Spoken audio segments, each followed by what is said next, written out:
क्या आप जानते हैं पौधों की मिट्टी के अंदर पत्थर का होना भी बहुत ज़रूरी है।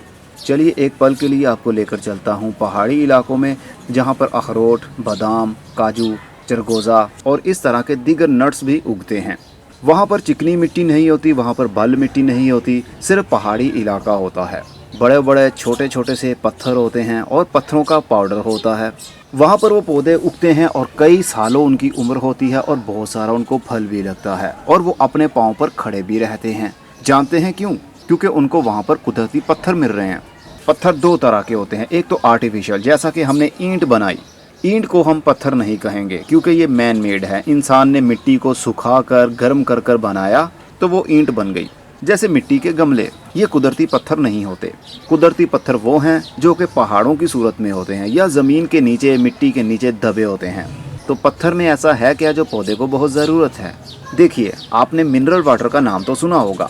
मिनरल्स आते हैं पत्थरों से, क्योंकि जो हम पानी पीते हैं वो ज़मीन के नीचे से निकलता है। जब बारिशें होती हैं, मिट्टी के ऊपर पानी आता है और आहिस्ता आहिस्ता से वो फिल्टर होता हुआ ज़मीन के नीचे वाले लेवल तक पहुंच जाता है।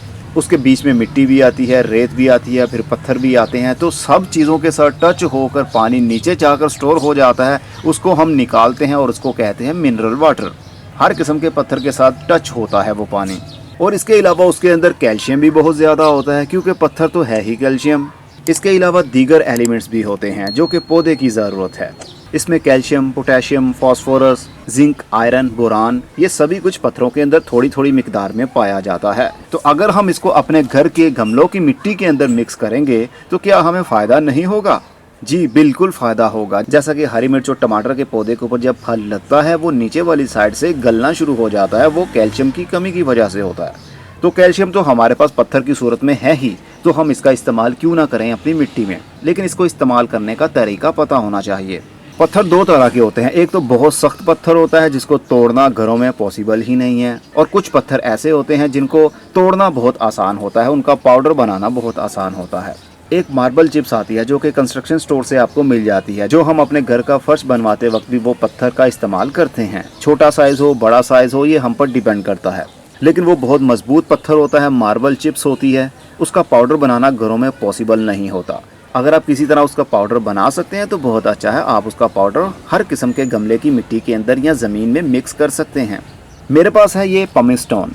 ये बहुत ही पोरस पत्थर होता है और इसके अंदर वाटर होल्डिंग भी होती है। पानी को ये अपने अंदर होल्ड भी रख सकता है। इसका पाउडर भी जल्दी ही बन जाता है। इसका पाउडर मैंने ऑलरेडी बना कर रखा हुआ है। ये देखिए कितने आराम से इसका पाउडर बन जाता है। करना क्या है, आपके पास जो घर में ये कूटने के लिए पत्थर का, इसको क्या कहेंगे, हमाम दस्ता भी कहते हैं। हमाम दस्ता तो लोहे का होता है, इसको चट्टू अट्टा कह सकते हैं हम। पत्थर का बना हुआ है, ये भी असल में मार्बल का ही है।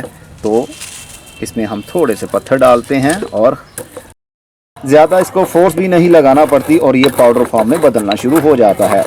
तो आप इसका इस्तेमाल अपनी मिट्टी के अंदर करेंगे तो यकीन मानिए आपके पौधों की ग्रोथ बहुत अच्छी होगी। कुदरती फर्टिलाइज़र आपके पौधों को मिलेगा। ये देखिए, ये बहुत जल्दी ही पाउडर फॉर्म में बदल गया। इसको कूटना भी नहीं पड़ा। जितना बारीक हो सके आप बारीक कर लीजिए, उतना ही ज़्यादा अच्छा है। जितना बारीक होगा उतनी जल्दी ही मिट्टी का ये हिस्सा बन जाएगा। जितना मोटा होगा आहिस्ता आहिस्ता से ये कई सालों तक फिर पड़ा पड़ा मिट्टी का हिस्सा बनेगा। इसके इस्तेमाल से आपके पौधे को नाइट्रोजन के अलावा हर किस्म की खाद का थोड़ा थोड़ा एलिमेंट ज़रूर मिलेगा। सबसे ज़्यादा कैल्शियम होगा।